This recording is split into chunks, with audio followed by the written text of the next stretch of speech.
Hello chess fans, this is Rick from Chess to Impress with a video on the first round of the 2021 FIDE Grand Swiss, which was played on Wednesday, October 27th in Riga, the capital of Latvia, the home of the great Misha Tal, the 8th world champion. Originally the tournament was to take place on the Isle of Man, but that was too complicated with COVID-19 restrictions. Latvia looked a good alternative as that country was doing well as regards to the pandemic. Then things changed, the infection rate in Latvia grew, and the country has been put in a 4-week lockdown.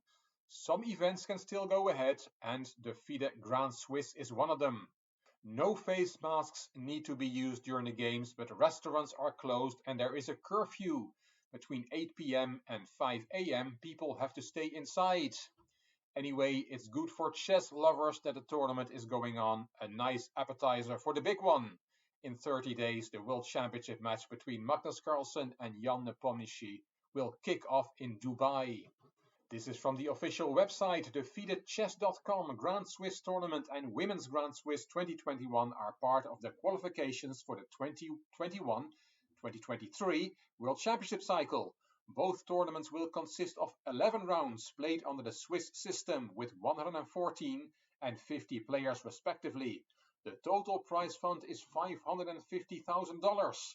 The Grand Swiss will be running from the 25th of October to the 8th of November 2021 in Riga, Latvia. For this video, I've picked the first game to finish. It is between Jessie Nikki February from South Africa against Vaishali Rameshbabu from India. Jessie February played e4. She's 24 years old. She's the women's champion of Africa. She's a woman international master and a well-known streamer. And her opponent played the Sicilian. Vaishali Rameshbabu is 20 years old. She's a woman grandmaster and is from Chennai in India, the city where Magnus Carlsen became world champion in 2013. Vaishali's younger brother is 16-year-old grandmaster Pragnananda Rameshbabu, the second youngest international master in history and the fifth youngest grandmaster in history. But this video is about a game from his sister. Knight f3 from February, knight c6 from Vaishali, knight c3, e6. Let's put the opening moves on the board. Knight f6, and here knight d to b5 is the main move in this variation, but Jessie February took on c6, also a possible move. Vaishali captured with the b-pawn, and now February pushed in the center. Attack the knight, knight d5, and here knight e4 is the main theoretical move. Maybe Jessie February did not know this move, or she had prepared knight takes d5, which she played, to get another piece off the board against a much higher rated opponent. I did not mention the ratings yet. Jessie February has a rating of 1857. She's a mere mortal like you and me. Her opponent has a very high rating, 2419. So knight takes d5 was February's choice on the 8th move. Vaishali took with the c-pawn and the bishop was developed. d6, and now the engine says you should play bishop f4 or queen e2, putting the pieces into play, but here February played bishop b5 check, and that is against the rule of not playing in the opening with the same piece twice. She had just moved that bishop to d3. Bishop d7 to shield the check, and February swapped the bishops. Another piece has come off the board, but white has not adhered to another rule that a swap must be either forced or fabulous, or otherwise you should forget about it, the 3 Fs. Black is already better after only 11 moves in this game. Queen e2 was played, rook c8, and here Jessie February played c3.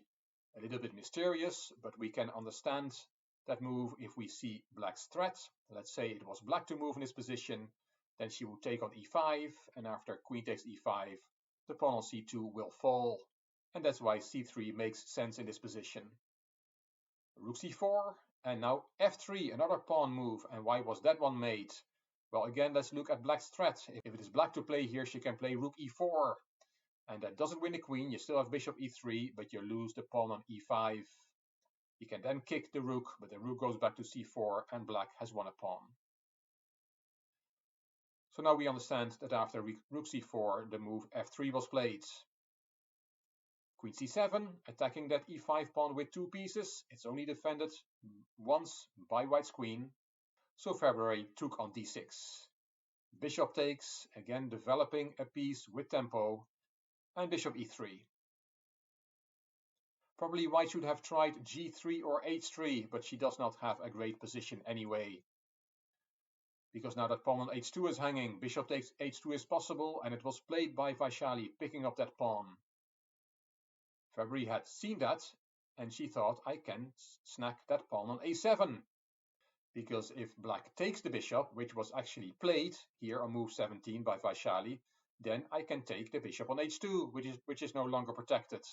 But that move would have been a big blunder. If you want to look for yourself, put the video on pause. What is the move that February had missed when she took on a7? It's not very difficult. It is queen g1 check. And that's a double attack, winning the rook on h2. At this moment, February saw what she had done. She saw that she had given up a piece on a7 and she could not take that piece on h2. She played b3, kicking the rook. Rook went to c6 and she played queen b5, pinning the rook. Again, you cannot take on h2 because that queen check, but the double attack is still there. So queen b5 was played. Vaishali first saved her bishop with the bishop g3 check, king d1, and now protects the rook with king d7.